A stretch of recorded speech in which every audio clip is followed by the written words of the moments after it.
À présent, Monsieur le ministre des collectivités territoriales du développement et de l'aménagement des territoires, Excellence Madame la représentante résidente de l'UEMOA, distingués invités, nous venons de terminer la deuxième session consistant à approfondir les échanges autour des communications. La dernière séquence, j'imagine, elle va être très courte, puisque les communications ont été très claires. C'est de donner la parole aux participants pour des questions, des contributions et peut-être des éclaircissements. Je pense que la session va être très courte puisque les communications ont été très claires dans un mode de langage assez accessible et ce qui a facilité la compréhension par les différentes parties prenantes du contenu du document.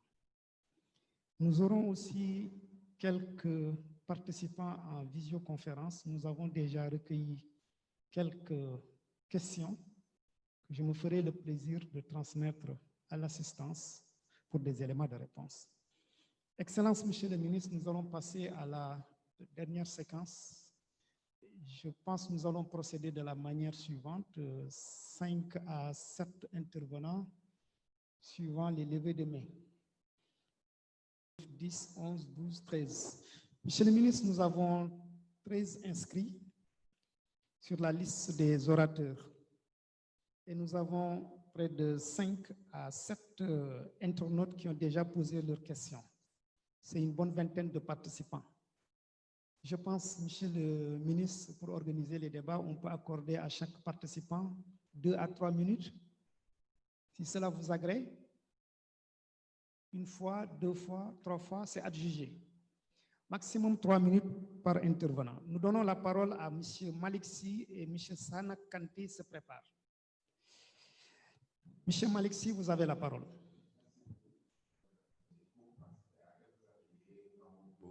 Pendant un certain temps, tout à fait au début du processus, bon, je n'ai pas pu suivre la fin, mais j'ai assisté à beaucoup d'ateliers, notamment au niveau des ateliers de validation thématique. Et je suis vraiment impressionné par le résultat final. Alors, j'ai oublié de me présenter, hein, je suis Malick Sy, je suis le coordonnateur du programme pays ONU du Sénégal. Hein, donc, et nous sommes en train d'accompagner tout le programme industriel du plan Sénégal émergent au niveau de la politique industrielle, des 3 projets phares qui sont les agropoles, les parcs industriels et le minier régional, mais également tout ce qui est Paris industriel, Curzepo, Paris industriel, automobile, etc. Donc vraiment, c'est à ce titre d'ailleurs que je voudrais axer mon intervention par rapport à 2 points. Le premier point, c'est aujourd'hui le Sénégal est en train de développer 12 parcs industriels. C'est impressionnant. Il y a 4 parcs industriels qui sont actuellement en cours, Diass, Diamniadio, Sandiara et Bargny qui va se développer, et c'est 4 zones économiques spéciales. Ensuite, il y a 2 études de faisabilité qui sont en cours pour 2 nouveaux parcs industriels. On est en train de voir avec la Chine, normalement sur le sud et sur le truc. Ensuite, il y a les 3 parcs industriels et le nouveau parc avec Sandiara. Donc, ça fait, excusez-moi, agropole, ça fait 4 agropoles, ça fait 10. Puis maintenant, un parc industriel exclusivement dédié à l'industrie pharmaceutique qu'on compte développer peut-être sur Tivaouane, et également un hub minier régional qui est donc ça fait 12 parcs industriels. Alors, donc, à mon avis, l'Agence nationale d'aménagement du territoire et ce travail doit être valorisé dans le cadre de ces parcs-là, parce que tous ces projets vont démarrer par des études. Et à mon avis, les différents instruments que vous avez présentés ici par rapport à l'observatoire, par rapport à etc., doivent jouer un rôle extrêmement important. D'ailleurs, c'est moi qui ai insisté, quand on élaborait la politique industrielle, de le dire, je n'ai pas vu dans la salle l'ANAT. Or, l'ANAT doit jouer un rôle extrêmement. Heureusement, d'ailleurs, qu'ils ont pris en compte cette préoccupation. Il y a 2 semaines, avec Mme Sek, on a passé 4 jours à Somone pour regarder à fond la politique industrielle. Donc, vraiment, je suis très heureux. Mais par contre, je ne vois pas l'ANAT dans les différents projets. Il y a 12 parcs industriels. Et dans chacun de ces parcs industriels, il y a un comité de pilotage et une étude. Tous ces différents projets sont en stade d'étude de faisabilité. Donc, à mon avis, l'ANAT devrait être présente dans l'ensemble de ces études de faisabilité-là.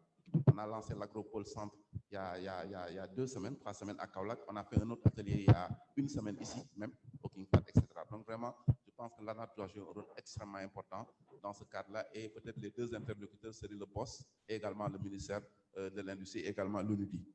Le deuxième point d'intervention, c'est par rapport à des projets que nous sommes en train de développer. L'UNUDI travaille depuis 2015 sur ce qu'on appelle l'animation économique territoriale. Nous avons développé un produit qu'on appelle l'animation économique et nous avons mené un projet expérimental en 2006 avec l'Union européenne. Ensuite, on l'a beaucoup dupliqué avec l'Espagne, avec le Luxembourg surtout. Hein, le dernier, c'était à Louga. Et actuellement, nous avons un programme avec l'Allemagne pour accompagner les 9 départements de la zone sud, dans le cadre de l'agropole sud. L'idée, c'est de voir comment les collectivités territoriales peuvent jouer un rôle dans le développement de l'agropole, notamment l'agropole sud qui est le plus avancé, qui est déjà financé par la Banque islamique et la Banque africaine de développement et qui va bientôt démarrer. C'est nous qui avons réalisé les études. Et l'Allemagne a financé un projet sur la question problématique du contenu local. Comment dynamiser l'écosystème économique et pour pouvoir véritablement, quand l'agropole qui va arriver dans 2-3 ans sera fonctionnel avec ces grosses industries qui vont venir, que les populations locales puissent en bénéficier. Et c'est un projet extrêmement intéressant et important. Et nous avons pris comme porte d'entrée les 9 départements. Et également quelques communes que nous avons choisies, comme la commune de Bignona, développe une plateforme de transformation de mangue, etc. Donc, nous sommes en train de dérouler. Et dans le cadre de ce programme, nous sommes en train de signer, nous avons négocié une convention avec l'Agence de développement local qui a développé, qui a monté un observatoire national. Et aujourd'hui, je vois également que l'ANAT a développé un observatoire national des territoires. Donc, nous, notre objectif, c'est de voir, parce que je suis impressionné par cet instrument, comment on peut collaborer avec vous dans le cadre de la mise en place de ce qu'on appelle un système d'information économique territoriale. Parce que dans ce que l'ARER a développé, bon, ils ont développé un observatoire qui prend beaucoup d'informations, mais on n'a pas mis le focus sur l'économie. Et nous sommes en train de les pousser sur comment obtenir l'information économique territoriale. Je crois que cet instrument-là, tout le PSE en a besoin, au niveau des 3 axes du PSE. Donc vraiment, c'est lancer un appel pour demander une collaboration dans le cadre de cet extraordinaire instrument que vous avez présenté. Je ne sais même plus si c'est l'observatoire ou bien le deuxième, comment vous l'avez appelé, le PIGN, c'est le portail d'information géographique. Je ne sais pas si dans les 2 instruments, quel est le plus pertinent par rapport à la collaboration que nous recherchons. Merci beaucoup. Merci, M. Si. Vous êtes le premier intervenant. C'est pourquoi nous vous avons laissé traverser toute la problématique. M. Kandé a la parole et M. Bassène se prépare. Voilà, merci, monsieur le modérateur. Je m'associe à mon collègue qui vient de prendre la parole par rapport aux salutations et aux félicitations. D'abord, monsieur le ministre, je vous salue. Je sais que vous allez réussir votre mission au niveau de ce département, parce que je vous ai connu aussi au ministère de la Pêche. Au niveau de l'Assemblée nationale, nous avons eu travaillé ensemble sur pas mal de sujets. Mais je vous attends, en tout cas, je vous attendais sur le dragage de mon fleuve de Kolda. Malheureusement, vous êtes parti du département. Alors, pour revenir un peu à ce qui nous amène ici aujourd'hui, je dis que je remercie et félicite l'équipe de l'ANAT. Ça, c'est une équipe de techniciens qui ont fait un travail remarquable et extraordinaire, parce que je suis un peu du métier. Je suis géomètre topographe de formation. Je connais de quoi il s'agit quand il parle de géodésie, de visa de localisation. Mais moi, j'avais une question à poser. D'abord, la première question que je voudrais poser, parce qu'on a dit dans le document la résolution des problèmes d'incohérence territoriale. Alors, je voudrais savoir si ces incohérences concernent le découpage administratif qui a été fait et qui a fait beaucoup de bruit et qui continue à faire beaucoup de bruit, parce que j'ai vécu des situations entre Kaolack, Kolda et Diamniadio tout récemment. Mais si réellement, cela concerne le découpage administratif entre les collectivités, comment l'État compte régler ce problème s'il y a des réticences au niveau des populations? Monsieur X qui est voisin à Monsieur Y, et on veut prendre Monsieur Y pour le remettre dans la partie X, et s'il y a réticence, comment l'État compte régler ce problème? Autrement aussi, j'avais le deuxième point, c'est concernant les projets de lotissement, parce que nous sommes toujours dans le cadre de l'aménagement du territoire. Il était dit que dans les projets de lotissement, un promoteur qui a un projet de lotissement, par exemple, ce projet de lotissement devrait être accompagné d'abord d'un plan altimétrique et d'un plan d'assainissement. Sinon, il n'aura pas son autorisation parce que c'est ce qui nous ramène en ce moment dans ces histoires d'inondation. Parce qu'un plan altimétrique vous donne le relief du terrain sur lequel vous voulez faire votre projet.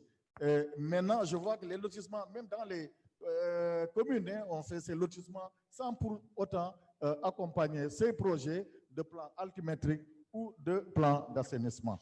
Concernant la géodésie c'est un élément fédérateur. J'ai eu à travailler dans le projet qu'on a réalisé, qui se trouve au Mali en ce moment. C'est le barrage de Manantali qui a fédéré le Sénégal, la Mauritanie et le Mali. Donc, c'est des points en tout cas, avec lesquels 3 pays ou 4 ou plusieurs pays peuvent avoir comment dirais-je, des relations, enfin raffermir leurs relations par rapport à des points géodésiques, des points techniques, parce que le barrage de Manantali aujourd'hui, s'il est fonctionnel, c'est parce qu'il y a eu cette géodésie entre ces 3 pays dans lequel projet moi j'ai eu à travailler. Et je vous remercie, et je remercie tous les assistants à ce forum, et ce forum est venu à son heure. Et je vous remercie, monsieur le ministre, et je vous salue. Merci, monsieur Kandé. Monsieur Bassène a la parole et monsieur Talasila se prépare, monsieur le maire. Merci aux différents intervenants. Monsieur Bakary Bassène, architecte, l'Ordre des architectes nationaux du Sénégal.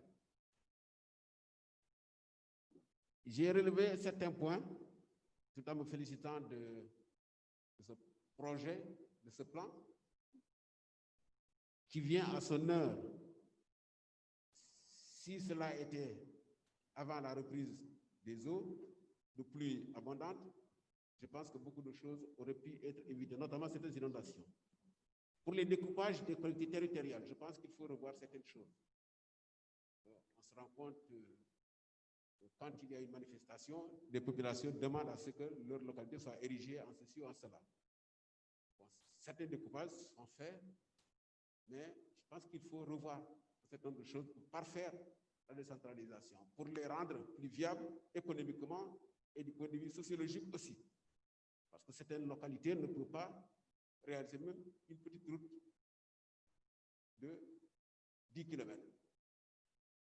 L'urbanisation, c'est une très bonne chose, ce n'est pas un mal en soi, c'est ce que nous souhaitons.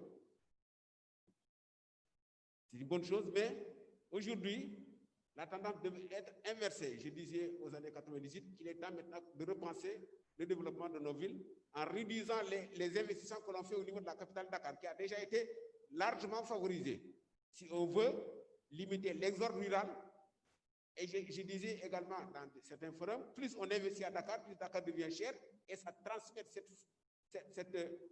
cette énergie du mal vivre au niveau de l'ensemble du pays. Parce que tout le monde viendra à Dakar, en dehors de certaines capitales, disons, régionales, qui sont érigées en sites religieux où des événements font en sorte que les gens sont obligés d'y aller, souvent pour des raisons économiques, parce qu'on se retrouve bien, et je ne voudrais pas citer les noms pour ne pas faire de la publicité. Donc, il faut réduire les investissements qu'on fait à Dakar et développer les capitales secondaires en infrastructure. Sinon, tout le monde viendra à Dakar. Et ainsi, à Dakar, nous avons s'il y a des inondations accentuées, c'est parce que certaines villes sont saturées. Les gens pensent que tout espace qui existe, il faut bâtir. Il n'y a que du béton. Et on a été obligé de construire dans des zones où les zones devraient être infiltrées. Il n'y a plus de zone de captage à Dakar. Il n'y a plus de poumons. Alors, comment voulez-vous qu'il n'y ait pas d'inondation? Forcément, quand on prend des forêts classées, je prends la forêt qui est derrière les filets, qui était derrière à la zone des enseignants. Quand on a rasé cette belle zone, cette belle verdure, ces filets, on a construit, mais la cité des enseignants a été inondée. Et aussi certaines infrastructures, c'est bien de libérer des espaces, c'est bien de prévoir que dans certains lieux, on construit à l'habitat, dans d'autres, nous allons prévoir des équipements. L'ANAT vient nous montrer effectivement qu'il faut le faire. Donc ce plan est extrêmement bien parce que ça permet, au lieu de demander à délocaliser des personnes, installer, le projet coûte de plus en plus cher parce qu'il faut contribuer pour les infrastructures, il faut les financer. Ensuite, il faut également dédommager les populations qui souvent sont installées dans un terrain qui ne leur appartient pas. Et souvent, je crois que il faut créer des zones d'incitation au déménagement, comme on l'a fait pour certaines usines. Oui, M. Bassène. Ça permet, et je vais conclure. Quelle est la place des énergies renouvelables au niveau de ce plan? Merci, M. Bassène. Merci. Délocalisation également de certaines industries. Oui. Merci, M. Bassène. Le temps est largement épuisé. Nous avons délocaliser également certaines industries. Merci, M. Bassène. Merci. Pour permettre de libérer des espaces. Je vous remercie. Vous transmettrez vos questions à l'équipe de l'ANAT. Merci, M. Bassène. Avant la prise de parole de M. le maire Talassila, nous allons faire intervenir quelques internautes qui se sont fortement félicités de la tenue de cette rencontre et la manière dont les débats ont été dirigés. La question d'un internaute, Pape Madiopsar, qui dit « Quelles sont les dispositions prises dans le document concernant le découpage du territoire en collectivités viables économiquement ?» Pose la question dans le document de découpage du territoire en collectivités économiques viables. M. Mbaye Tchounouad qui dit « Pourquoi on a maintenu le terme métropole d'équilibre alors que la DATAR a abandonné le terme métropole d'équilibre ?» M. Cherfal, il demande « Est-ce qu'il est prévu une vulgarisation ?» Sur la deuxième question de M. Mbaye Tchounouad, il dit « Pourquoi nous avons maintenu le terme métropole d'équilibre au Sénégal alors que la DATAR a abandonné le terme ?» M. Cherfal, qui demande « Est-ce qu'il est prévu une vulgarisation du PNADT au niveau des régions ou départements du Sénégal ?» Enfin, dernière question de Ibra Diagne, qui demande la force juridique du plan dans le cadre de l'urbanisation au Sénégal. Merci. Il y a d'autres internautes qui ont déjà transmis leurs questions par le biais des modérateurs techniques et nous allons permettre à M. le maire Talassila de prendre la parole et à Mamadou Sissé de se préparer. Merci. Merci. Monsieur le ministre, je voudrais d'abord vous féliciter et vous remercier pour cette invitation. Mais remercier et féliciter également le directeur général de l'ANAT, qui est un jeune frère avec qui j'ai eu l'occasion de partager les études à Grenoble. Saluer tous les invités en commençant par la représentante de l'UEMOA, mais me réjouir de la présence de représentants de pays de la sous-région que nous avons l'honneur d'avoir en partage avec beaucoup de compatriotes africains qui vivent comme nous pour arriver dans le sens de prendre en charge les vraies préoccupations des populations. Aujourd'hui, ce plan nous permet de prolonger dans les actes et sur le terrain opérationnel la vision du président de la République. Nous avons à Thiès élaboré et adopté depuis 2018, en présence du Premier ministre de l'époque, le plan de développement de la ville de Thiès. Déjà, il était intitulé Thiès, métropole d'équilibre de l'échelle globale à l'échelle locale. Je veux juste insister sur le fait qu'au-delà maintenant de la vision, il y a un certain nombre de problèmes qu'il faut régler pour pouvoir être plus efficace. Dans le Code général des collectivités territoriales, il y a un certain nombre de décrets d'application qui ont été prévus. Par Par exemple, pour l'implication des populations, l'article 7 demande la mise en place d'un cadre consultatif pour permettre véritablement aux citoyens de s'impliquer.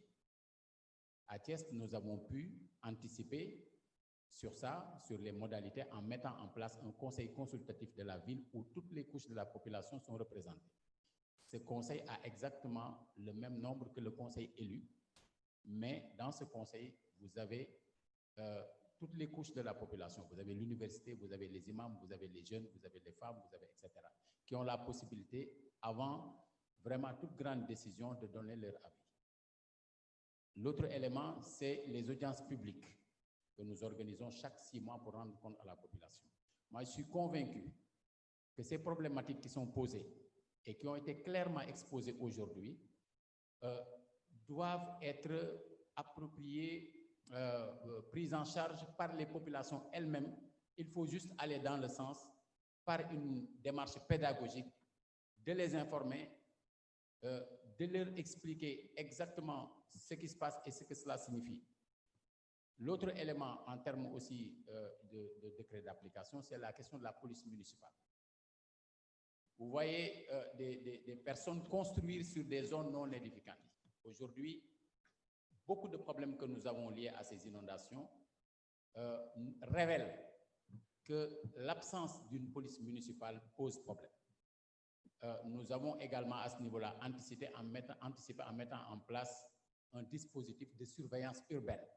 Même si on n'appelle pas cela police municipale, je pense que mettre en place un dispositif de surveillance urbaine permettrait, au-delà des outils qui nous ont été présentés sur le plan technique, mais vraiment d'avoir sur le terrain aussi un dispositif de veille capable vraiment de sécuriser ce plan, puisque avoir un plan et ne pas pouvoir l'appliquer, ça ne sert pas à grand-chose. Vous me permettrez de terminer sur un point. Je pense qu'au-delà de l'évaluation que vous avez vous-même initiée de l'acte 3 de la décentralisation, je pense qu'il faut créer un espace d'échange où on ne parlerait pas de personnes, on ne parlerait pas de partis politiques, on ne parlerait pas d'élections, mais où on échangerait véritablement sur la réorganisation du système. Le président a réussi à créer, à imposer la communalisation intégrale. Mais je pense qu'aujourd'hui, il faut faire un choix. Nous n'avons que 5 villes. Dakar, Pikine, Guédiawaye, Rufisque, Thiès. Vous habitez le département, monsieur le ministre de Rufisque. Aujourd'hui, moi, je peux être candidat pour être maire de ville, vous ne pouvez pas. Ça veut dire qu'il y a quelque part rupture au niveau du principe d'égalité. Nous avons 42 conseils départementaux alors que nous avons 45 départements. Puisque la ville de Dakar correspond au département, la ville de Pikine correspond au département de Pikine, la ville de Guédiawaye correspond au département de voilà. Alors, à partir de ce moment-là, le citoyen de Pikine ne peut pas être candidat pour être conseil départemental. On peut considérer la ville comme un conseil départemental quand on est à Pikine, mais ce n'est pas très simple. Alors, c'est un maire de ville qui propose d'aller vers la suppression des villes telles qu'elles existent aujourd'hui, qui propose de garder les conseils départementaux en leur donnant certaines prérogatives des villes actuelles, mais en leur donnant aussi la possibilité d'avoir une fiscalité propre. Ça permettrait de faciliter les choses, d'avoir 2 niveaux, d'avoir les conseils départementaux et d'avoir les communes. Et ça permettrait, au-delà de ça, de régler de façon plus simple cette deuxième phase de l'acte 3 qui consiste à aller vers les pôles territoires. Avoir des territoires cohérents où les gens pourraient réfléchir juste pour des préoccupations de développement et la prise en charge des intérêts des populations. Nous aurons l'occasion, certainement, dans d'autres cadres, d'approfondir les échanges. En tout cas, je tenais à saluer ce travail important qui montre qu'à la base, des techniciens ont travaillé, mais également des personnes qui n'étaient préoccupées que par le développement du Sénégal ont travaillé. Maintenant, il reste aux acteurs territoriaux maintenant de s'approprier ce plan et d'aller sur le terrain. Merci. Merci, monsieur le maire. Merci. Monsieur Mamadou Cissé a la parole et monsieur Gagne se prépare. 3 minutes. Vraiment. chez les différents orateurs. Je ne veux pas me faire violence sur la gestion du temps, mais les contraintes de la restauration font qu'à 13h30, normalement, les services de la restauration sont open. Donc, il faudrait la réponse du DG, la clôture par M. le ministre. Bref, nous avons beaucoup d'orateurs. Donc, respect du timing prescrit. M. Cissé, vous avez la parole et M. Gagne se prépare. Merci, M. le modérateur. Permettez-moi d'abord féliciter M. le ministre Omar Gueye pour son engagement et son pragmatisme à développer la vision du président Macky Sall. Remercier aussi Monsieur le directeur général de la NAT, M. Djigo, cher ami, pour ce plan qui est très clair et très explicite.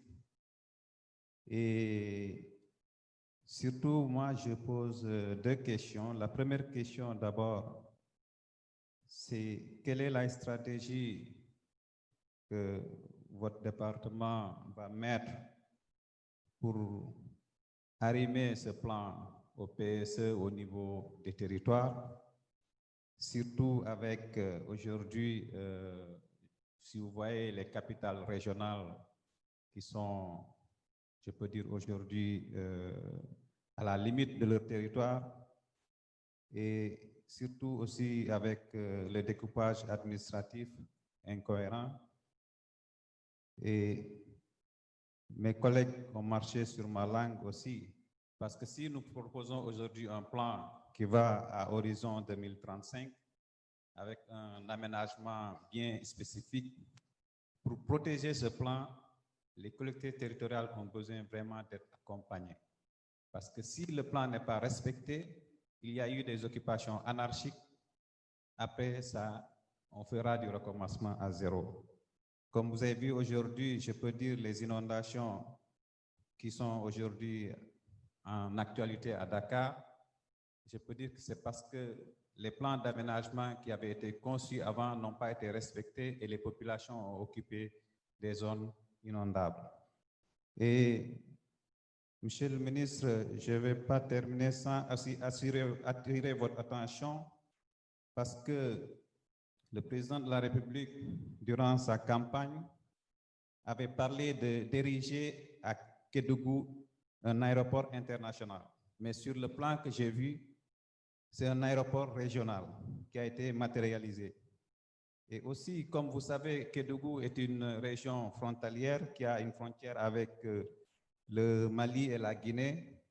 Je pense qu'il est important aussi d'ériger un port sec à Kédougou, avec l'exploitation du fer, l'exploitation du marbre et la diversité aujourd'hui de toutes ces ressources minières au niveau de la région. Je pense qu'il est important aussi d'ériger à Kédougou un port sec. Je vous remercie de votre aimable attention. Merci. Merci, M. Cissé. M. Gagne a la parole et Mme Ba Guémandiaï, l'honorable député, se prépare.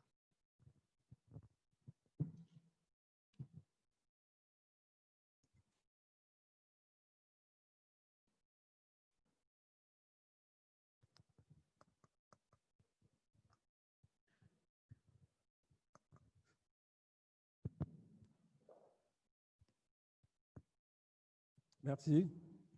Marius Diagne, je suis le président de l'Association sénégalaise des urbanistes. En attendant qu'on ait un ordre. Je souhaite être éclairé sur certains points. Concernant les métropoles, il me semble que au niveau de l'urbanisme, il y a des métropoles d'équilibre qui ont été formulées, c'est-à-dire des pôles urbains. Ici, dans la région de Dakar, il y a Diamniadio que tout le monde connaît, mais il y a Daga-Kholpa qui est en train d'être érigé. Et il y a d'autres pôles urbains qui sont prévus, non seulement dans la région de Dakar, mais dans d'autres régions, en tout cas dans tout le Sénégal. Quelles sont les relations entre les métropoles d'équilibre que vous proposez, en tout cas équilibre et métropole régionale, et ces pôles urbains? Ça, c'est la première question. Concernant le ZAD, vous parlez de, vous écrivez que c'est pour la sécurité foncière, pour les infrastructures et les équipements collectifs.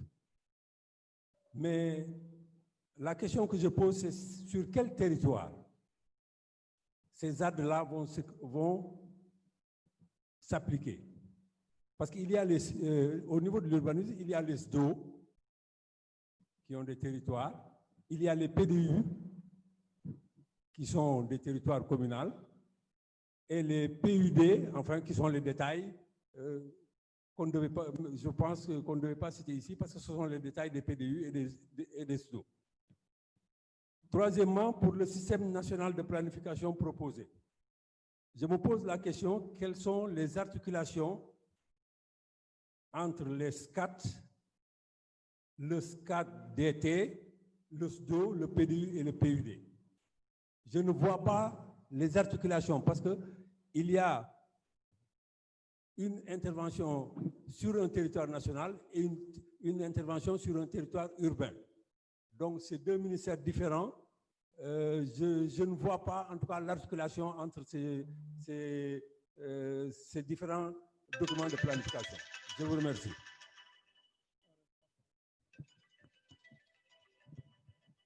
Merci. Michel Cissé. Nous donnons la parole à Madame Ba, Guémandiaï, honorable député, et M. Abdougueye se prépare.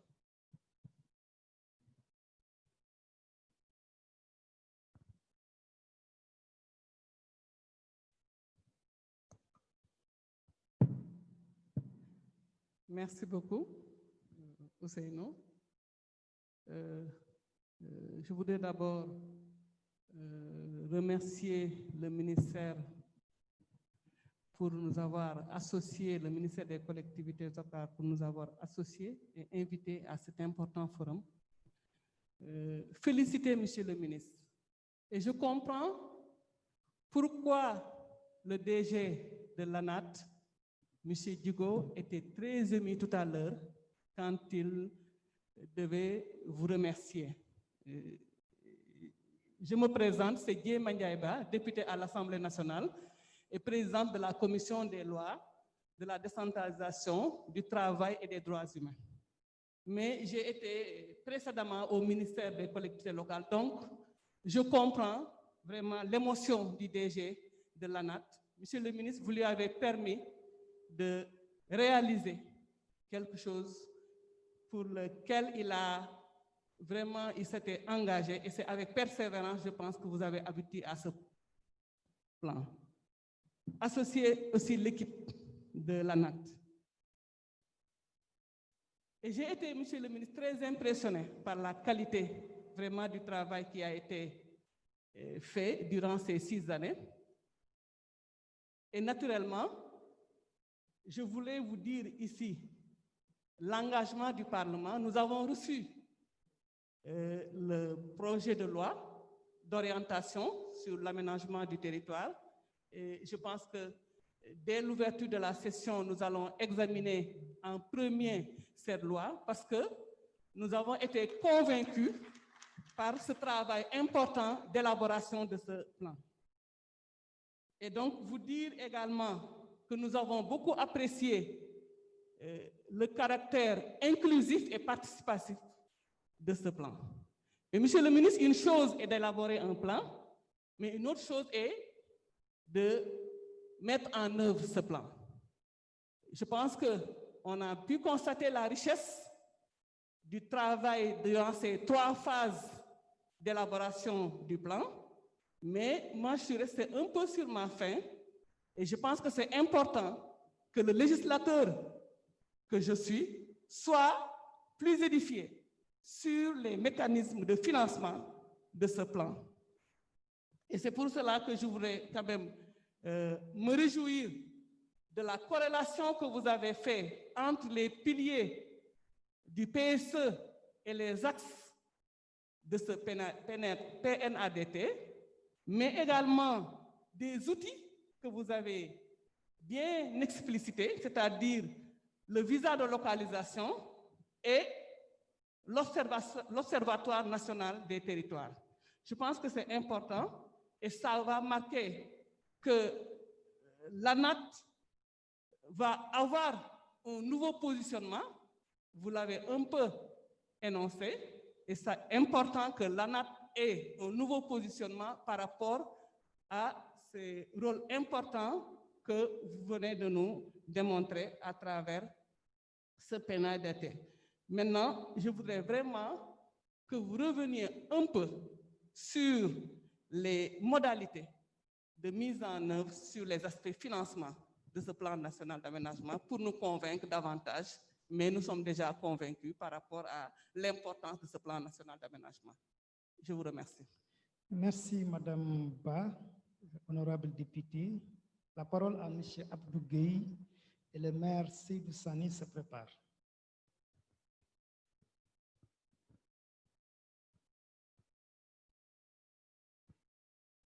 M. Abdou Gueye. M. Abdou Gueye est là?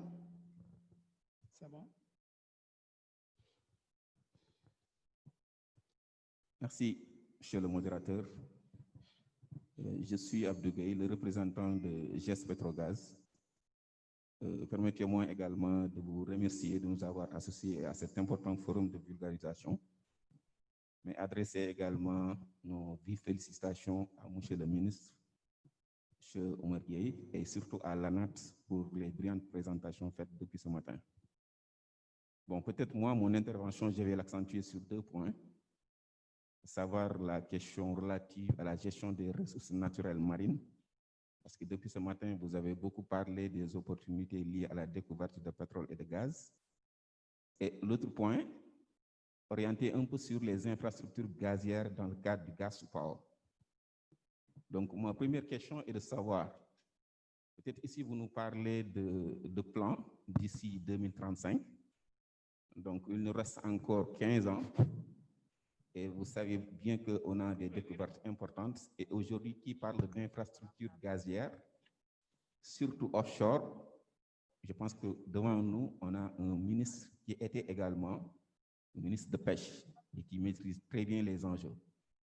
Donc, par rapport à votre politique de planification spatiale, qu'est-ce qui est prévu, surtout pour le plan de développement directeur pour faciliter la circulation dans l'espace maritime, parce que nous avons plusieurs acteurs qui n'ont pas les mêmes logiques d'intérêt, mais surtout pour penser à la préservation de la biodiversité marine dont dépend la pêche.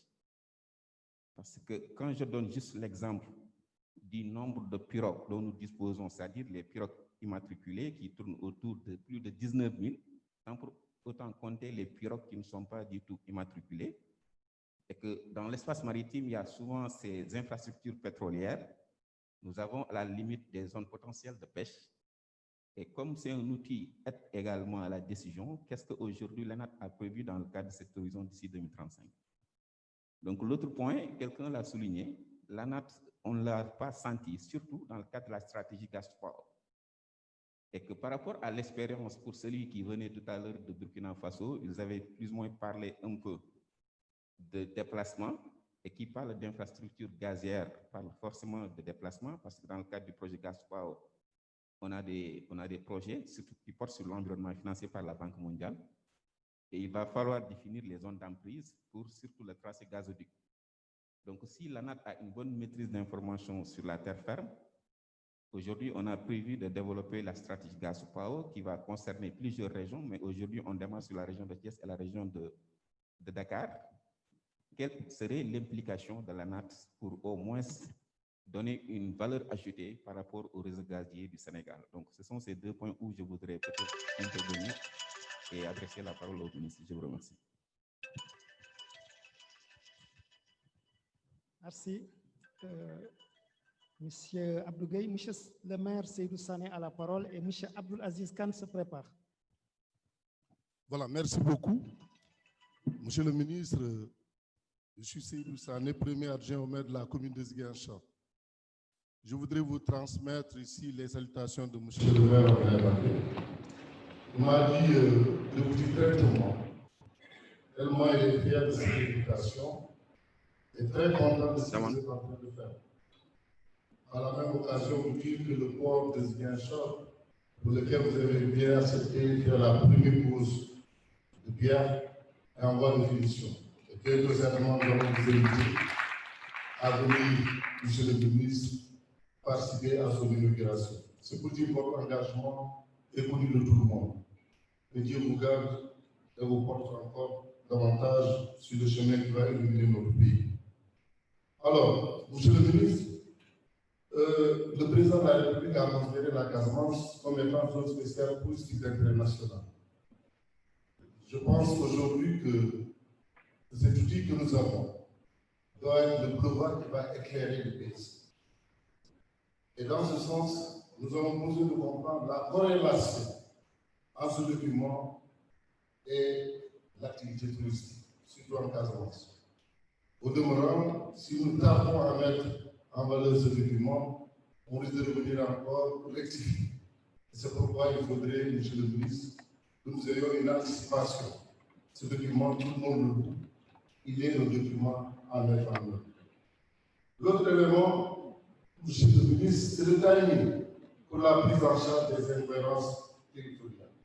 Vous savez, si vous prenez le département des Ziguinchor, par exemple, qui constitue 90 à 95% de la population, il n'y a pas d'intercommunalité viable. Si on laisse les populations, elles sont obligées, de par la densité forte, d'aller habiter dans des zones inondables. Et aujourd'hui, je pense qu'il est nécessaire, rapidement, que nous puissions, dans un timing bien raisonnable, que nous puissions rectifier ces incohérences.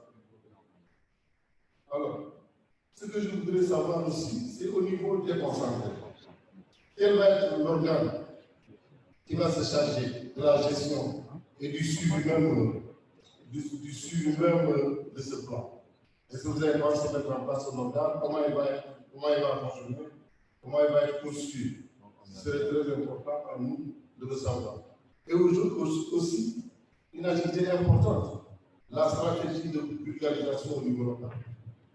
Il ne faudrait pas qu'on sorte de cet atelier, que ça reste ici. Donc, il faudrait que nous puissions porter ça au niveau local pour que tout le monde s'approprie de ce document qui est un outil performant de développement du Sénégal. Je vous remercie. Merci, M. le maire. J'appelle Aziz Khan à la parole et M. Kofana se prépare.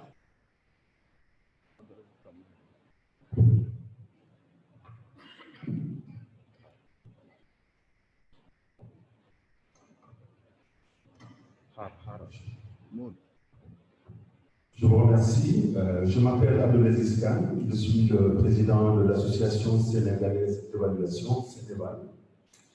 Et je voudrais donc rendre hommage à M. le ministre pour le leadership dans ce monumental travail qui a été fait. Et féliciter également M. Thibault de nous avoir invités à participer à ce forum. Et Mme Seck également d'avoir facilité notre présence ici. C'est un travail remarquable qui a été fait, il faut l'avouer, il a duré 6 ans d'après les précédentes interventions. Et c'est un travail de fond qui a été fait et qui a permis de décrire, en fait, de faire un état des lieux, un diagnostic. Donc de savoir où est-ce qu'on va mettre les pieds. Ce plan décrit répond à une question qui sont nous, à travers l'espace territorial, mais également qu'est-ce que nous voulons faire à travers la vision et les axes qui ont été définis et comment nous allons procéder sur la base dont vous avez décrit. Je pense que c'est un document qui est bien structuré sur la base des axes qui sont sur les bandes qui ont été décrites tout à l'heure par l'honorable député. J'espère qu'il y a un chronogramme pour la mise en œuvre de ces actions.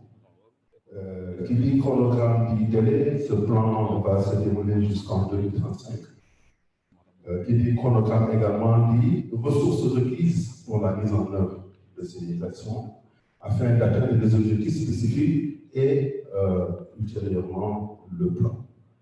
Donc, les ressources requises pour la mise en œuvre de ce plan, j'espère que ces ressources sont mobilisées qu'elles seront disponibles.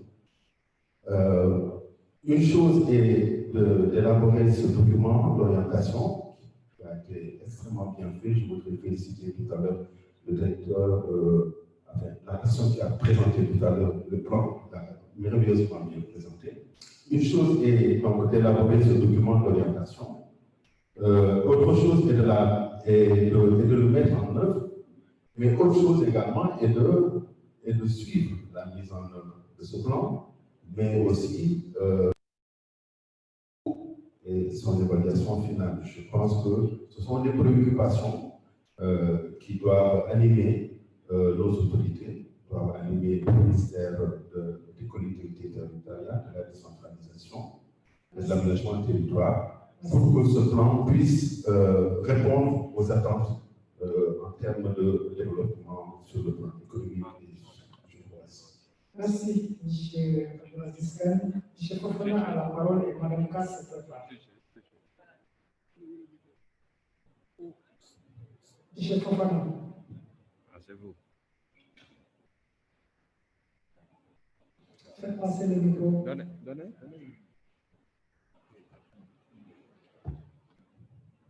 En attendant l'intervention de M. Camara, le deuxième jet des internautes. Question de M. Ibrahima. Qu'est-ce que vous comptez faire face à l'émergence de nouvelles villes qui ne respectent pas les normes d'urbanisation? Question de Biram Baïsek. Quelles seront les dispositions prises pour un respect du PNADT au niveau national et local si l'on connaît la situation de gestion foncière au Sénégal?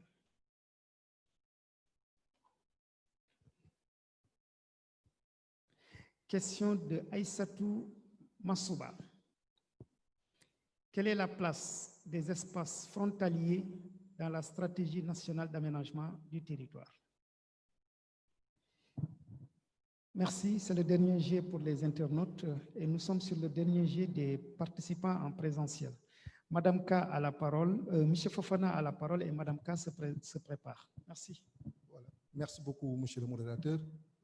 Monsieur le ministre, Monsieur le directeur général, je suis Monsieur Fofana, je suis le directeur adjoint de l'environnement.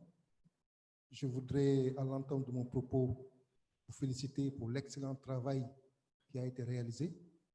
Et en aménageur que je suis, en tout cas, le Sénégal vient de disposer d'un important outil qui, en y voyant de près, définit le Sénégal que nous voulons pour 2035. C'est comme ça qu'il faut comprendre ce plan national d'aménagement. C'est une vision, ce que nous voulons pour 2035. Alors, c'est la raison pour laquelle je pense que c'est un outil d'aide à la décision qui doit être approprié par tous les acteurs du développement. Et en parlant justement de ça, et en parlant de l'analyse SWOT qui a été réalisée, et particulièrement des faiblesses, je crois que c'est là où des résultats ont été apportés. Comment concilier, en tout cas, ce développement à long terme qui a toujours été apporté à l'aménagement territorial par rapport au développement économique, donc à court et moyen terme. Je pense que si nous sommes arrivés à établir ce linkage entre ces deux espaces, je crois que le Sénégal peut s'ériger sur la voie du développement durable. Alors, je voulais peut-être poser une question. C'est au niveau du zonage, peut-être le présentateur n'est pas allé jusqu'à la fin parce qu'un zonage a été fait, j'imagine, et il nous a parlé de 2 zones, on ne voit pas les autres zones. Ce que je voulais juste savoir, c'est par rapport aux autres zones, parce que le développement également s'appuie sur les ressources naturelles, sur la protection de l'environnement comme l'axe 1 du PNAT l'a défini. Et alors, jusqu'à un passé encore récent, nous avons défini des zones écogéographiques. Je crois qu'il y en avait 6 ou 7. Donc, est-ce que ces nouvelles zones qui ont été définies dans le cadre du PNRD répondent à ces zones écogéographiques? Ça, c'est la première question. Sinon, également, au niveau de... Parce que, bon, le Sénégal également a pris des engagements sur le plan international. Et à chaque fois, moi, je dis, ces documents, c'est très bien, mais il faut les aligner également avec certains engagements que notre pays a pris au plan international. Et cela m'amène à toujours parler des 3 agendas post-2015. Le premier agenda, c'est l'accord de Paris sur les changements climatiques. On en parle. Le Sénégal a élaboré sa contribution déterminée au niveau national. Il définit un cadre, en tout cas pour notre pays, pour respecter tous les engagements qui ont été pris sur les émissions de gaz à effet de serre. Ça veut dire quoi? On doit également avoir des territoires résilients au changement climatique. Est-ce que ces questions ont été véritablement prises en compte dans la définition du PNED? Le deuxième agenda, c'est le programme de développement Horizon 2030. Et c'est l'occasion pour moi de remercier le ministre à travers justement cette territorialisation des objectifs de développement durable, auquel je pense ce PNED devait également répondre, n'est-ce pas? On est tous toujours dans le même horizon 2030-2035. Et enfin, last but not least, le troisième agenda, qui est l'agenda urbain. Je pense que quelques-uns de mes prédécesseurs ont pratiquement parlé un tout petit peu de la prise en compte de la dimension urbaine dans la planification spatiale. Et par rapport à cette question-là également, je crois qu'on aimerait avoir encore beaucoup plus d'éléments d'information. Là où je vais terminer, monsieur le modérateur, parce que vous m'avez sauté tout à l'heure, c'est le visa de localisation, que je considère, sauf erreur de ma part à l'époque, comme étant un outil de dissuasion pour permettre un bon maillage des activités économiques sur l'ensemble du territoire national. Alors, dans ce cadre-là de ce nouveau PNED d'été, quel contenu donne-t-on au visa de localisation? Donc voilà, monsieur le ministre, monsieur le directeur général, mesdames, messieurs, les questions que je vous pose. Je vous remercie. Merci, M. Fofana. Madame K a la parole et M. Ndiaye Momad se prépare. Merci, Monsieur le ministre. Je me présente d'abord. Je représente le directeur général de la haute autorité chargée de la sécurité maritime, de la sûreté maritime et de la protection de l'environnement marin. Tout d'abord, je voudrais m'associer aux félicitations de mes prédécesseurs pour la qualité, en tout cas du travail, qui a été aujourd'hui élaboré et présenté par l'ANAT. Je me félicite également de la pertinence des outils qui ont été proposés aujourd'hui, qui sont de véritables outils d'aide à la décision, notamment dans le cadre de la gestion du territoire, mais également de la préservation de nos ressources naturelles. J'avais 2 préoccupations. La première, elle a déjà été prise en compte par M. Gueye du GES Petrogaz. C'est surtout par rapport à la nouvelle donne offshore. Donc, il l'a très bien expliqué, c'était par rapport à la planification maritime, à la planification spatiale maritime. Donc, qu'est-ce que l'ANAT, en tout cas, prévoit dans ce sens? Ma deuxième question, elle est toujours dans ce sens. Je vois que dans l'OS 3, de l'axe 3, on parle de sécurité publique, la prévention des risques. Dans les présentations, on a beaucoup donné des exemples de cas d'inondation ou d'incidents des forêts ou de brousses. Mais moi, je voudrais savoir, est-ce que ces outils que vous avez proposés prennent en compte les aspects liés, des risques liés à la pollution par déversement d'hydrocarbures? Parce que notre pays sera sous peu un pays producteur de pétrole et on sait qu'il y a d'énormes risques liés à cette activité-là. Est-ce que donc, dans le cadre de cette planification, il est prévu, par exemple, une cartographie de vulnérabilité au cas où il y aurait une pollution qui pourrait impacter le littoral sénégalais? Merci beaucoup. Madame K, M. Ndiaye Momad a la parole et le dernier intervenant, M. Gueye, se prépare. Merci, Monsieur le modérateur. Je m'appelle Momad Ndiaye, je suis géomètre expert et cabinet de l'ingénierie de l'information géospatiale. Et je remercie les panélistes, M. Ndiaye et M. K. Et je constate qu'il y a une bonne articulation entre les 2 présentations. Pourquoi? Tout d'abord, c'est une contribution que j'apporte. Puisque M. K, le premier présentateur, il a insisté sur les données fiables. Quant à M. K, il revient sur l'importance de la géodésie dans cet exercice-là. Mais la géodésie du Sénégal connaît beaucoup de diversité. Peut-être c'est des diversités qu'on ne peut pas tout énumérer ici. Et qu'il est bon de savoir. Et donc, pour qu'on ait des données fiables, il faut que nous tous qu'on parle le même référentiel. Et je pense qu'aujourd'hui, d'ailleurs c'est très important puisque je vois tous les pays qui sont là ont la même histoire cartographique que le Sénégal. Ils ont tous bénéficié du 200 000 d'enfants. Et cette cartographie du 200 000, du 500 000, de 1 million ont été faites à partir des observations astro. Et aujourd'hui, nous avons révisé le 200 millième qui fait 27 feuilles et qui couvre le Sénégal. Mais il est bon de noter que il serait beaucoup plus intéressant de couvrir quand même notre territoire par une carte de base du 50 millième. Mais malheureusement, c'est une partie et il y a eu des morcellements ça et là. Et lorsqu'on va parler de plan de management et qu'on va avoir maintenant aussi des données fiables, non seulement parce qu'il a évoqué le cadastre, le cadastre fonctionnait sur un système qui n'était pas adéquat avec le système utilisé par la cartographie du Sénégal à l'époque. Il est clair qu'il y a des efforts qui sont faits et on souhaite également que cela continue. Ce qui fait que lorsqu'il a posé le problème de visa de localisation, il faut aller attentivement avec beaucoup de précautions.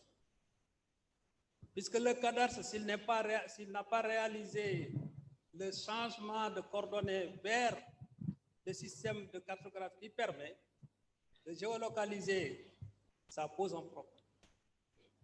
Et c'est pourquoi lorsque le ministre insiste encore sur l'importance de cet outil de visa de localisation, je pense que cela, il a sonné sur, en tout cas, une situation qui devrait être prise en compte. Oui, monsieur. Localiser, si je prends le système ACT, je fais mes observations puisque le pays n'est pas couvert entièrement par ce système. Et je veux le localiser avec le RS du Sénégal, ça pose un problème. Monsieur Mohamed, allez-y vite. Mais il est bon quand même qu'on établisse un réseau national, un référentiel pour tout le monde. Et d'ailleurs, je pense que pour les pays qui sont présents, Monsieur Ndiaye, ils ont intérêt à, n'est-ce pas, adopter le même système et ça permet de faire l'intégration pour ces pays. Que ce soit le Togo, que ce soit le Burkina, que ce soit le Mali plus proche, et même que ce soit la Mauritanie à côté. Merci. Merci. Je vous remercie, monsieur le... Nous excusons, M. Ndiaye, de vous avoir interrompu. Le dernier intervenant, M. Ndiaye, a la parole. Je rappelle aux différents participants qu'une pause déjeuner est déjà prévue. Merci. Le dernier intervenant. Merci, monsieur le...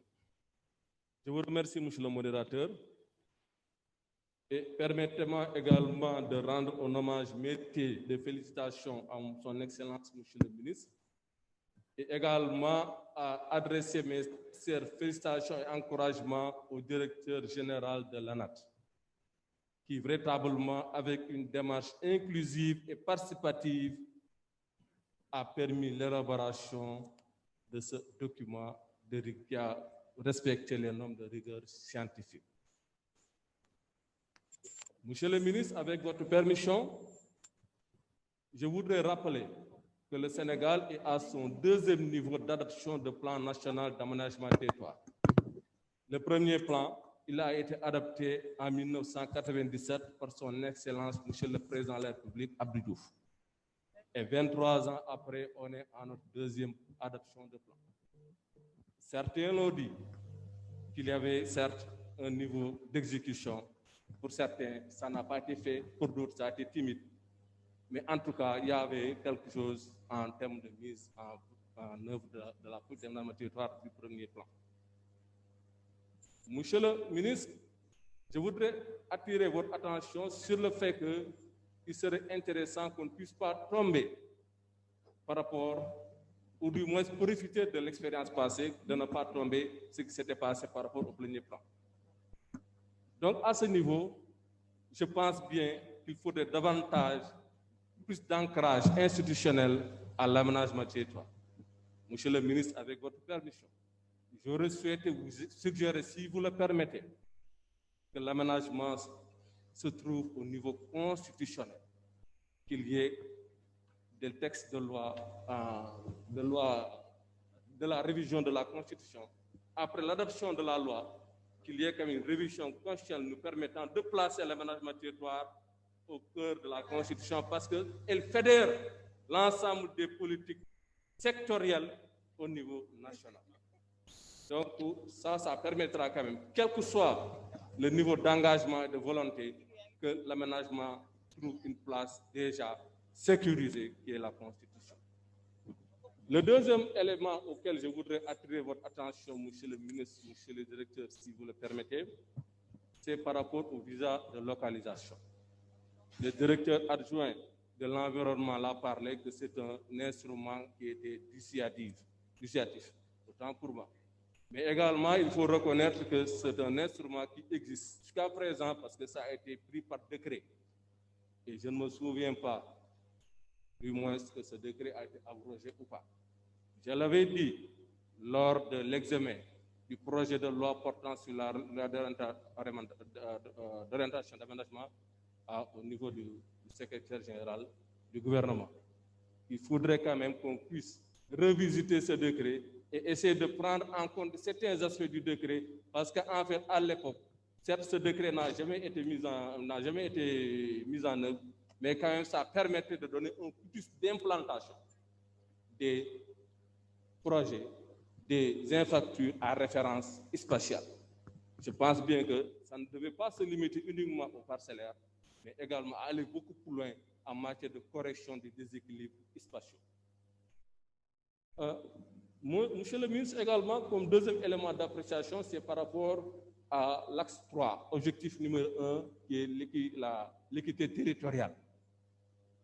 Et d'après l'exposé de M. Dia, en fait, si je fais une synthèse cartographique, on pourrait dire, sans risque de se tromper, que 70% de la population n'ont pas tellement accès aux équipements sociaux de base.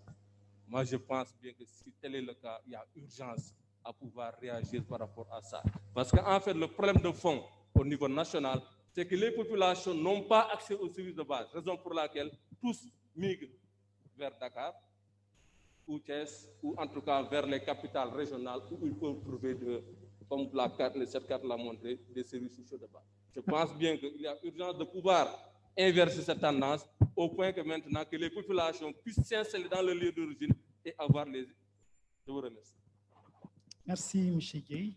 Nous sommes au terme des différents intervenants et nous donnons la parole à M. le directeur général de l'ANAT pour des éléments de précision sur les questions qui ont été formulées.